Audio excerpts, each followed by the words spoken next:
इब्तदाई 2 माह भी गुजरे फिस्कल ईयर के, $5 अरब की एक्सपोर्ट पर हम खड़े हैं। ये कैसे हम 4 से 5 साल में अपनी एक्सपोर्ट्स को डबल करेंगे, $60 अरब से ऊपर लेकर जाएंगे?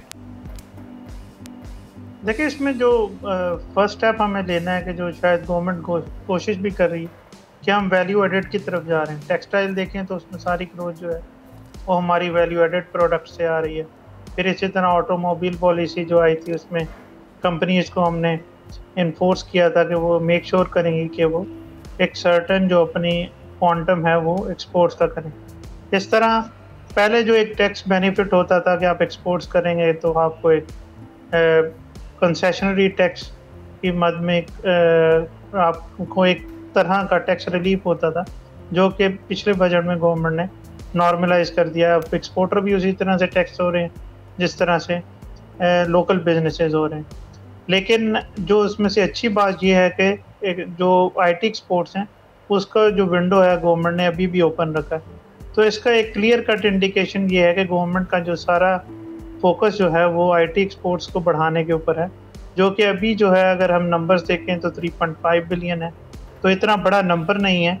ओवरऑल अगर हम एक्सपोर्ट्स का भी पैरामीटर देखें अपना, जो कि तकरीबन 40 बिलियन के करीब है, तो उसमें भी एक ये छोटा चंक है।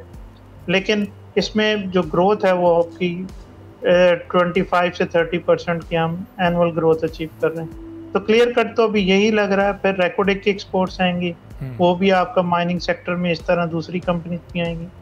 तो गवर्नमेंट का जो अभी नियर टर्म में फोकस है वो यही है कि माइनिंग सेक्टर के थ्रू बढ़ाया जाए और टेक्सटाइल की वैल्यू एडेड से बढ़ाया जाए और आईटी एक्सपोर्ट्स के ऊपर फोकस किया जाए। ये स्लो एंड ग्रेजुअल प्रोसेस होगा, it's not a one day process. तो उम्मीद यही की जाती है कि 2 साल के बाद 3 साल के बाद हम एक ख्वातर ख्वाह अपने जब रेकोडेक आ जाएगा हमारा ऑनलाइन, दूसरे माइनिंग वाले बिजनेस आ जाएंगे, तो उसके साथ साथ होगा ये भी कि जैसे आपने देखा कि कोल की माइनिंग पाकिस्तान में शुरू हुई, एक अल्फा जनरेशन हुई जिसने कि एक्सपोर्ट जब हमारे लिए महंगी हो गई, $400 पे हमारे लिए कोल दरामद करना फीजिबल नहीं था, तो हम लोकल माइनिंग पे गए, अफगानिस्तान से इंपोर्ट पे गए। तो हम अब काफ़ी हद तक अपना जो पोर्शन है वो लोकल और अफगान कोल के ऊपर शिफ्ट कर चुके हैं, जो एक चीपर और